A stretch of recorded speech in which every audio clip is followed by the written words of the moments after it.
We're back. It's been a week. We left our parts in the solvent tank for a week. Do our final flush in here. Oh, look at how even that's coming out now.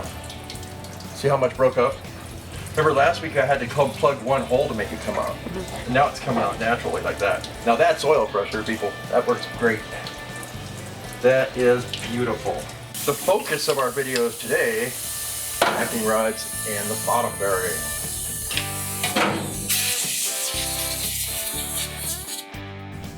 Today, people, we're going to put the bottom end together loosely.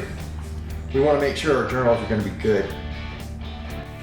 Now what I'm doing, we were measuring 2 different points of the journal at least. We want to measure these 2 parts and these 2 points. You'll know that you can make it a really good line because you'll know that your oil passages are the exact line directly through the middle of the journal. So from just outside of the oil passages, go ahead and mica or caliper, as I'm doing in this case. 1.6255.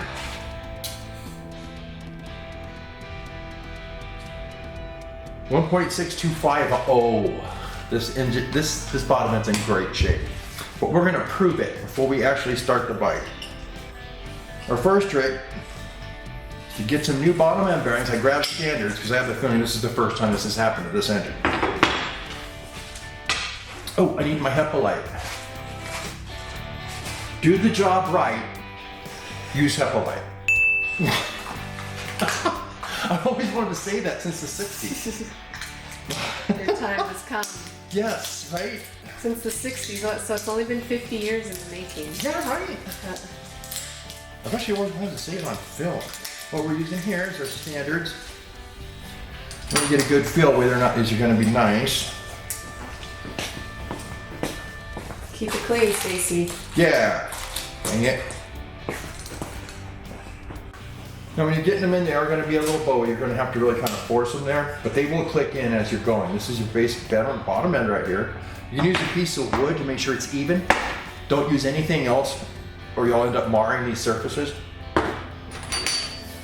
Here's our other one, of course, the tang. Always goes through the tang. And once again, like I said, you're going to have to kind of force them in. They don't fall in. If they just fell in, they just fall out. And using a piece of wood to get it even. Beautiful. Yes. Now, how are we going to make sure, because once we bolt them together, we won't really know what the distance is, will we? I mean, we'll have them bolted in, but we're not going to know what's going on. Wait. Yeah, we will. This is a good friend of mine. His name is Plastigauge. He's actually made in the UK, or it used to be. I'm not sure if they're making these here now or not. Oh, printed in the USA. So now they must be making here too. What it is just an exact amount of material.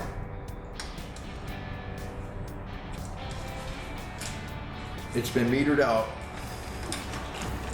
by a line computer. We're Plastigauging the bottom end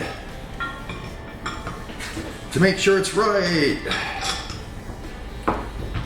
And this isn't just to Triumphs. Every bike does this. I've had to do this on Honda CB750s. I've had to do this on a bunch of different stuff. What I was going to tell you that's very important about torque wrenches again is that you cannot put extensions onto the head. You're changing your foot-pounds when you do that, just like you can't grab it in any different spot than where it's at. You have to put them on exact right torque without any extensions or without using a cheater bar or anything like that.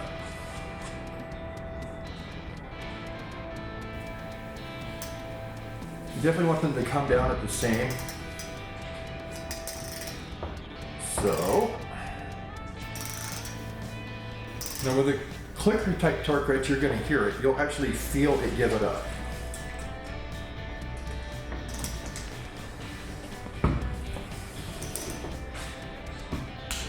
Hear it? That's 28 foot-pounds. Then we take it back apart. The reason we did all that, and you're about to see, measurement that we could not get otherwise.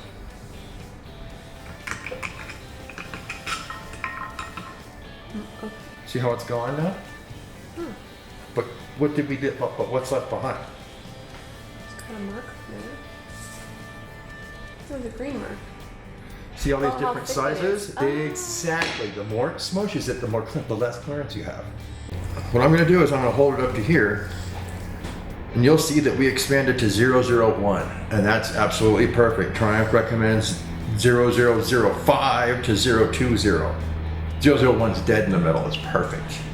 And that's this side. Now we're going to do this side. Once you determine which side is which, go ahead and just rub this stuff out of here. It's not that tragic of a substance. So what do you do if it's not in? Ah, that's a good question. Okay, if you need to tighten it up, what you're going to have to do is this is going to have to go to the machine shop. Unless you're pretty handy on a lathe or a 3-position mill and you have one at your house. This has to go to the machine shop and it has to get taken down to where it's, if it's out of round or if it's not the right size, it's got to go to the machine shop and get taken down. And then you're going to buy ever how much metal they've got to take it down. You're going to get these kind of bearings. These are standards. And then we have -10, -20, -30, -40. And that's what you're going to end up replacing that with. You're going to reduce the size of this crank and you're going to put a new bearing in it. You're not going to change connecting rod pieces at all. You're going to grind on the crank at the machine shop. It's not a very expensive process, but it's tedious. And it's something that you don't want to have to deal with. If you have a nice setup like this, now I'm not going to final put these together yet. I just don't want the parts to get confused because I know that this connector rod fits here perfect. So this is where it's going to be. I've decided that just out of my own business. When we final put it together, we're going to put it together with assembly lube so that when it first starts, it doesn't run dry. We're going to do the same to this side. I recommend reusing your old ones. Unless you're going to go for performance and change them to like brakes or something like that. The lighter the connecting rods and the lighter the pistons, the faster the engine winds up. Like when I used to flat track race, I would... Okay, here's what I used to do. You see these girders right here? I would sit here and drill holes in these. To make them lighter. To make it lighter. And I thought that was a really cool trick until one day one of them broke. And then I realized, nah, maybe I should buy them already done like that. Because they do make them already drilled out and other people have used a scale and done it properly. I was just doing it to try and get the better time. Yeah. Those were good times. We're all young and crazy ones. That's actually at 0015, but it's still good enough for me. As long as it's not over 2, you're good. And it's basically wax. It doesn't hurt anything, but I wouldn't leave anything in the bottom end shells. In fact, before we put these together, we're going to wash them with alcohol and we're going to put assembly glue on. Because the most damage that happens to these is when you first start the bike. The oil pump isn't spinning yet. You know what I mean? So this is just metal to metal. That's the most damage that happens to these. Oh yeah, I was going to show you these screws. See? Okay, you see the little slots in there? Mm-hmm. That's what we call the cleave lock nut. It keeps it from unscrewing. And once you put something down to its torque, that cap comes down harder onto the top of it. It's almost a double locking nut. And that's what keeps them from just unscrewing all by themselves. So don't ever use different ones unless they came with some kind of custom set of, some racing set of connecting rods that somebody hasn't drilled out.